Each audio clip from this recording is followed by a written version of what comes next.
Hello world, I'm Patricia, and this is... Hi, I'm Dom, He is our...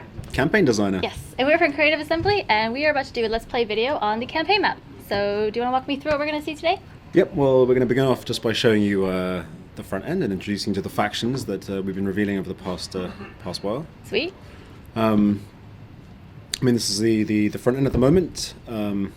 May change a little before we release, but you get the idea. We have our factions, or our major faction groups up top here. In this case, we have Rome selected. You can see that we have the three families, the houses you can choose from. Cool. Now, each major faction, that is Carthage or Rome, or each faction group, Eastern Empires, Britannic tribes, Gallic tribes, successor kingdoms, and Germanic tribes, have a sort of a unifying faction trait. Now, in the case of the Romans, they get this little experience gain rate boost to their heavy infantry, and they get some food production bonus across their provinces. Everyone likes bread. Everyone likes bread, and circuses. Yeah. And then these remaining three traits are actually specific to whichever faction or family you pick. So in the case of these guys, the Cornelia, we have they're great administrators, obviously important statesmen within Roman politics, so you get a little tax bonus. They were very fond of Greek people, so you have this little Phil-Hellenic diplomatic bonus with all Greek factions. Sweet. But also they're a bit up themselves and don't care much for the little man, so they get some public order issues in their regions and Get provinces. some riots going. Now Julia, which is Caesar's house, of course, again they'll have the Roman legions and the bread and circuses. But they also have a Romanization bonus, which means they can convert provinces to Latin culture a lot faster than the other two families can. Countered by their drawback, which is the fact that no one really likes them because they're so keen on crushing everyone's everyone's culture, that they get some penalties to public order there. But they're also destroyers of barbarians. Obviously, Caesar was the guy who conquered Gaul. We thought we'd give them a little bit of a boost when conquering barbarian tribes, so that's their thing. Cool, very cool. And then Junia, a family which was, I believe, one of the founders of the Republic, one of the people who ousted the king and started the Republic back in the day, was from this family. And so they have this founding fathers trait, which gives them a little bit of a public order bonus when they are... when there's a strong Latin culture presence in their regions. Not very good on the political scene, so they have a bit of a penalty. It makes it a bit harder to play as them if you're looking to make friends in other factions. But like I say, you have this little bonus to your own territory, so you're all right. Not very good at making friends then. And they were sort of agrarian, like reformists, so they get a bit more cash from their farms, which is all good. And yeah, you can see something similar with Carthage. We have the Hananids, the Magonids, the Barkids, and they all have similar things. So they'll have two traits that are common to them, and then the rest will sort of change. And now we have different victories as well, right? We do indeed. So everybody has a military, an economic, and a cultural. Yep. So That's here, pretty cool. Military, control X amount of settlements, maintain a number of units, research military technologies. In the case of the Carthaginians here, they have the additional fact they need to maintain naval units rather than just any old unit, because they were known as a naval power. So that's very important. And then the economic victory, trade relations, very important. You need to hold the resources. You need to be making a lot of money to win. Research civil technologies. So would you say some victories are harder to do than others? Or are they just styled differently? Well, I think it depends how your campaign evolves. The fact is, you're not actually tied into any one victory condition. You're sort of playing along. You might be thinking, I'm going to crush my enemies, and you're going for it. And then along the way, you think, well, I'm actually having a very hard time of it, but I'm making a load of cash. Yeah. And I have all these important resources, and I've got these regions, so maybe I'll just consolidate and see if I can't win another way. Yeah, cool. Then, that's cool. Are we going to take a look at the campaign map a let's little take a bit? look. Yeah, we're going to look at a Carthaginian campaign we've got going on. Good. We're in Mauritania here. So we sort of started all the way down here. This is Carthage, our capital. Cool. We also had a huge. colony here in Lilybaeum and Caralis, as well as a small colony all the way over in Carthagast, which actually means Carthage as well, but we felt it might be confusing to have several cities with the same name. Yeah. Now you'll notice or people out there, keen-eyed people will notice that. Actually, no, you won't notice because obviously we've been playing for a while here.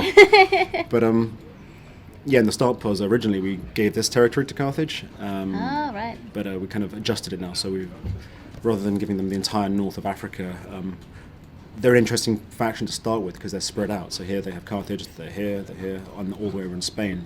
It's a lot to manage in very different areas. You got to really make sure you don't get overwhelmed by people. Run me through some of sort of the inner workings of a city, and maybe we can take a look at some of the politics, some of sort of the, behind the scenes things that may happen after a battle or before a battle. Well, what you're going to see here is we have an entire province, the province of Magna Graecia, which we've conquered both from the Romans and from the poor fellows of Syracuse. And by selecting one of the settlements here, you'll see we bring up the entire province panel. If we didn't own all the settlements, these would be sort of blocked out, and we need to get visual confirmation to be able to get sort of spy information on these places, see what's inside them. But as you can see, we've got a lot going on here, and we are currently running an edict. This is the Stimulate Trade Edict, which gives a considerable boost to all your income from markets and trade ports. Obviously, it's you can't run these edicts unless you own the entire province. So if I say go back to Carthage, I just have the one settlement. I can max this out as much as I want, but unless I secure control of the other regions here, I'm not going to be able to just boost it with that extra bit of that extra sweetener that is the edict. So here, obviously, we want to make money. We've been trying to rake it in, prosecuting many wars. Yeah, you need money. You can't kill people without money. Always need that money. But what else we can do here? We can rally the mercenaries. Now, the Carthaginians were very much known for their use of mercenaries. Their civilian fighting force was not very good.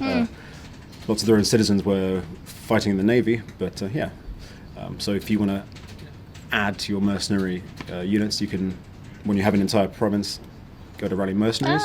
Look at the little green. Everyone's Yeah. celebrating. Well, in this case, they're celebrating. That's a population buff. You can see there. If it's a military buff, it'll have red confetti. And cool. if you're making lots of money, then it'll be a Gold one. gold one. Yeah, so visual confirmation. You set off your edict, you get this confetti effect. You can see it across the map in other places as well, assuming other people are celebrating. But I think these guys are cause to celebrate. Now you'll see here that the Etruscan League have actually kicked the Romans out of Rome, which is quite an unhistoric turn. But hey, that's what this game is about. It's about creating the sandbox and exploring it. Making your own making history. your own history, or letting the AI sometimes create its own history for you. So here we are. We have the overview map, which I'm sure many of you have seen. Sorry, we don't care about unrest right now. What we care about is the map. Is the map. Yeah, many of you have seen this in the E3 video, of course. The world is huge. Massive. And see, these are all the people I know. It's actually quite tragic because, you look at this list. Wow. See that Rome has been destroyed. Now there's lots of other people for us to kill, so it's not such a big deal. But look at all those people. Yeah. So we've done a bit of exploring. We've seen some ships around. You can see that we've got trade relations going on, and by trading with people further afield, you reveal more and more. As in Shogun 2, you have to encounter a faction before you can actually deal with them. Yeah, and you've made some enemies as well. Well, of course, not everyone is going to be on good terms. Like here, the Seleucids, for example, they have not much of a reason to like me. No. I'm dealing with their enemy. Sorry. You can see I've dealt with them in the past, so they have some goodwill.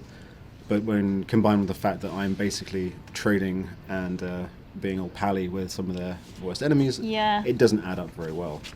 Are you going to try to rectify that, or are you just going to... Well, they're a bit far away for the moment. I'm sort of concentrating on this area here. Not a problem. The minute I start moving across, or if they survive and make their way across and start conquering, when we encounter each other, chances are it's going to start off very badly. Cool. And and someone who is, on good terms with me. We have the Celtiki, or however you want to pronounce that. Cool. Well, thank you so much, Dom, for taking me through this, and I guess see you guys around. I'll see you soon. Thank you for watching.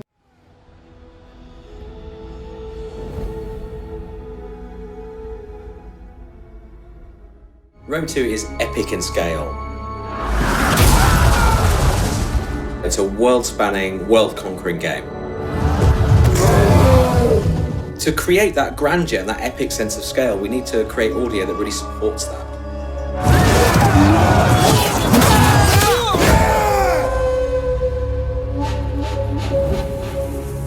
So the prologue in Rome 2 is a kind of contained, narrative-driven mini-campaign that leads the player into the full campaign game. Soldiers of Rome, we have travelled far together, down a path not of our choosing. So we have Mark Strong playing the part of Silanus, who's the kind of protagonist in the prologue. Mark Strong is a great actor.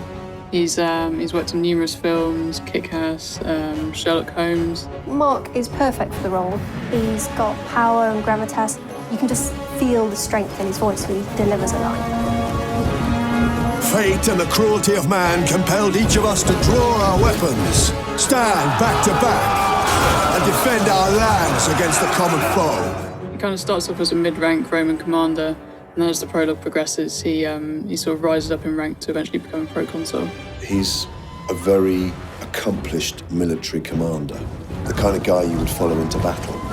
Although interesting in the game, the more successful he becomes and the more power he accrues, he seems to fulfill that old saying that power corrupts and absolute power corrupts absolutely. It is clear that evil left unchecked will always find Rome.